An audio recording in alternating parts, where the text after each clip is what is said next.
The Security Council will soon convene once again to discuss the situation with Iran at the request of the Iranian regime.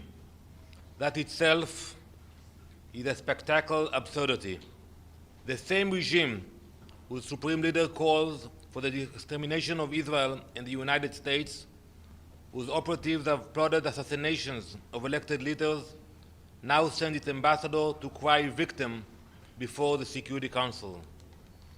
This week alone, the ambassador of Iran submitted 5 letters within a week, 5 letters, not to condemn terrorism, not to announce it is dismantling its nuclear program, but to seek sympathy for a regime that funds, arms, and orchestrates terror across the globe. Iran is not under attack. Iran is being stopped. On Wednesday evening, it launched a ballistic missile directly at Soroka Hospital in Beersheba, in the southern part of Israel. It is the largest hospital in the region. Soroka Hospital serves more than 1 million civilians of all backgrounds. This was a war crime, deliberate, indiscriminate, and barbaric. Israel's actions have been precise and compliant with international law. Our targets are military. Our objective is clear: to dismantle the Iranian regime's genocidal capabilities before it is too late. Let there be no misunderstanding. That is not just Israel's fight. This fight is for everyone across the world. Iranian missiles can already reach parts of Europe, and soon they could reach the eastern shores of the US. Iran's terror network extends to every continent, from criminal networks in South America to undercover agents in many European capitals to extremists in the Middle East and Africa. Today, when I walk into the Security Council, I don't expect gratitude from the Security Council, but I will not apologize for protecting our people and for confronting evil when others will not. Thank you. Ambassador Shuda with China Central Television. We know that there are diplomatic efforts ongoing in Geneva. What is Israel's position on these diplomatic talks that might get fruits, maybe reach a deal on Iranian nuclear issue? Well, we have seen diplomatic talks for the last few decades, and look at the results. So, if there will be a genuine efforts to dismantle the capabilities of Iran, then that's something we can consider. But it is going to be like another session and debates.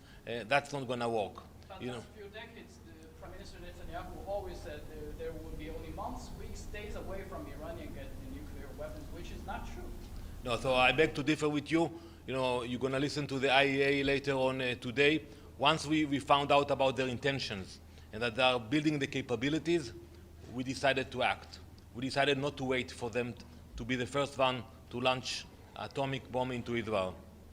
Please. Mr. Ambassador, Mariam Ramadi with Iran International. The IAEA and especially Mr. Grossi before said they don't have any evidence that the Islamic Republic of Iran is acquiring a nuclear weapon.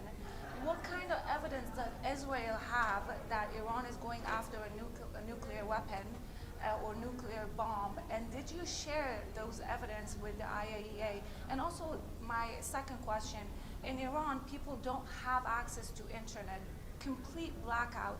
They don't get Israeli evacuation notice. And before you gave, the Israeli government and the army gave notice to the people of Iran, but there wasn't enough time for people to evacuate. How do you make sure that people are not in the places that Israel is targeting so you can make sure that civilians don't get killed? So first, regarding your first question, the IEA itself said that Iran enriched uranium to a level that they can produce multiple bombs, not one bomb. And it's not for civilian usage, it's for the military program. We know about the ballistic missiles, we see their capabilities, they are launching them every night into Israel. And we also found out about the triggering mechanism and about the intention to put everything together. So when you take the enriched uranium, the ballistic missiles, the triggering mechanism, and you understand that now they are at a point that they wanted to put everything together, that was the point we decided not to wait anymore. Regarding your second question, we pray for the people of Iran. We care about them. That's why we send those notifications, and we will do our best to minimize civilian casualties. And if they don't have access to our warnings, I would advise them not to stay near military facilities. They know exactly where the IRGC compounds are. They know exactly where the nuclear reactors are.